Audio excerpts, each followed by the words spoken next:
Fantastic Mr. Fox by Roald Dahl, Chapter 13, Bunce's Giant Storehouse. "My dear Foxy," cried Badger, "what in the world has happened to your tail?" "Don't talk about it, please," said Mr. Fox. "It's a painful subject." They were digging the new tunnel. They dug on in silence. Badger was a great digger, and the tunnel went forward at a terrific pace now that he was lending a paw. Soon they were crouching underneath yet another wooden floor. Mr. Fox grinned slyly, showing sharp white teeth. "If I am not mistaken, my dear Badger," he said, "we are now underneath the farm, which belongs to that pot-bellied dwarf, Bunce. We are in fact directly underneath the most interesting part of that farm." "Ducks and geese!" cried the small foxes, licking their lips. "Juicy, tender ducks and big fat geese!" "Exactly," said Mr. Fox. "But how in the world can you know where we are?" asked Badger. Mr. Fox grinned again, showing even more white teeth. "Look," he said, "I know my way around these farms blindfolded. For me it's just as easy below ground as it is above it." He reached high and pushed up one wooden floorboard, then another, and poked his head through the gap. "Yes," he shouted, jumping up into the room above, "I've done it again. I've hit it smack on the nose, right in the bull's-eye. Come and look." Quickly, Badger and the three small foxes scrambled up after him. They stopped and stared. They stood and gaped. They were so overwhelmed they couldn't speak, for what they now saw was a kind of fox's dream, a badger's dream, a paradise for hungry animals. "This, my dear old Badger," proclaimed Mr. Fox, "is Bunce's mighty storehouse. All his finest stuff is stored in here before he sends it off to market." Against all four walls of the great room, stacked in cupboards and piled upon shelves, reaching from floor to ceiling, were thousands and thousands of the finest, fattest ducks and geese, plucked and ready for roasting. And up above, dangling from the rafters, there must have been at least 100 smoked hams and 50 sides of bacon.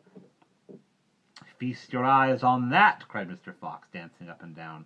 "What do you think of it, eh? Pretty good grub!"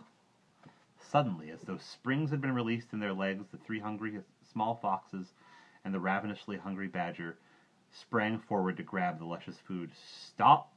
ordered Mr. Fox. "This is my party, so I shall do the choosing." The others fell back, licking their chops. Mr. Fox began prowling around the storehouse, examining the glorious display with an expert eye. A thread of saliva slid down one side of his jaw and hung suspended in midair and then snapped. "We mustn't overdo it," he said. "Mustn't give the game away. Mustn't let them know what we've been up to. We must be neat and tidy and take just a few of the choicest morsels.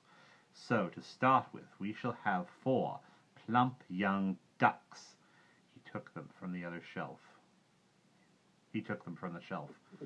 "Oh, how lovely and fat they are. No wonder Bunce gets a special price for them at the market. All right, Badger, lend me a hand and get them down. You children can help as well. There we go.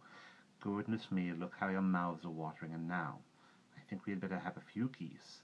3 will be quite enough. Take the biggest. Oh my, you'll never see finer geese than these in a king's kitchen. Gently does it, that's the way. And what about a couple of nice smoked hams? I adore smoked ham, don't you, Badger? Fetch me that step-ladder, will you, please?" Mr. Fox climbed up the ladder and handed down 3 magnificent hams. "And do you like bacon, Badger?" "I'm mad about bacon!" cried Badger, dancing with excitement. "Let's have a side of bacon, that big one up there." "And carrots, Dad," said the smallest of the 3 foxes. "We must take some of those carrots." "Don't be a twerp," said Mr. Fox. "You know we never eat things like that." "It's not for us, Dad. It's for the rabbits. They only eat vegetables."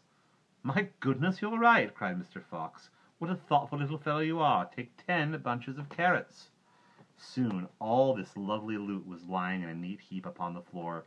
The small foxes crouched close, their noses twitching, their eyes shining like stars. "And now," said Mr. Fox, "we shall have to borrow from our friend Bunce 2 of those useful push-carts in the corner." He and Badger fetched the push-carts, and the ducks and geese and hams and bacon were loaded onto them. Quickly the push-carts were lowered through the hole in the floor. The animals slid down after them.